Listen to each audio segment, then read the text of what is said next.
You know Hakuna Matata? That song you've been humming since you were 6? I'm about to ruin it for you. Because if you watch The Lion King again as an adult, you notice something strange. That song is not the happy part of the movie. It's the part where the hero disappears. He vanishes for years, and the film plays it as a joke.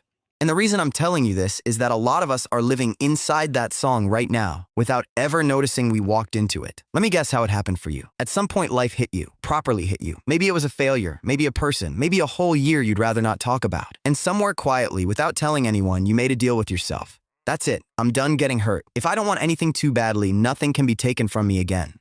And honestly, when you say it like that, it almost sounds like wisdom. So you built yourself a comfortable little hammock out of that deal, and you climbed in. Simba made the exact same deal, by the way. That's what the movie is actually about. A little cub watches his father die and walks away believing it was his fault. So he runs, far enough that nobody knows his name anymore, far enough that even he starts to forget it. And out there in the jungle, two friendly strangers hand him something better than any medicine. A phrase that makes the past simply not allowed. No worries. Nothing hurts if nothing matters. It works like a lullaby.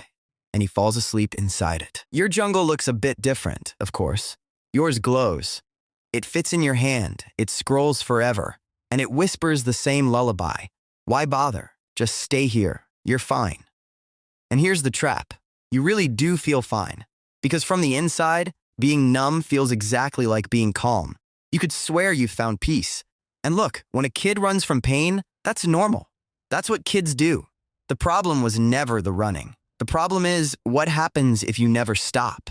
Because while you're lying there, comfortable, something is walking toward you. See, here's the thing nobody puts in the song.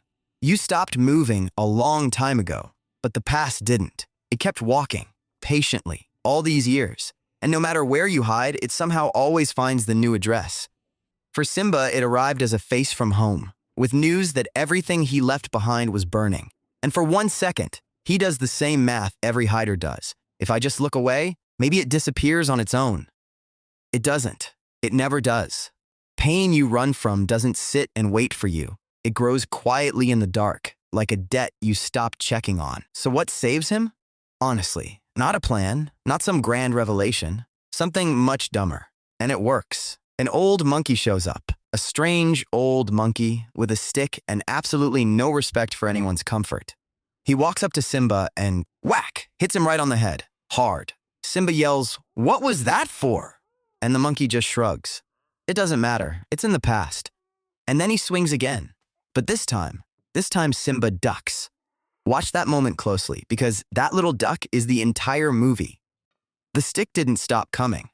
It never stops coming. He just stopped catching every hit with his face.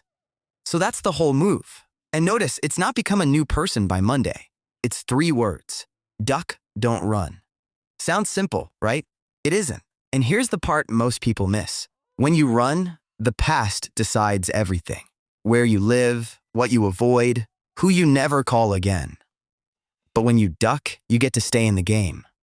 The fear doesn't vanish, the swings don't stop, you just slowly become harder to hit. And one day you catch your reflection. And for the first time in years, it actually looks like you. Simba goes back, and he faces the thing he ran from. You know how his story ends. But yours isn't finished. You're still somewhere in the jungle part. So the hit you took back then, it was real. Nobody's saying it wasn't. But the next swing is coming either way. It always is. The only question left is, are you going to run from it or duck?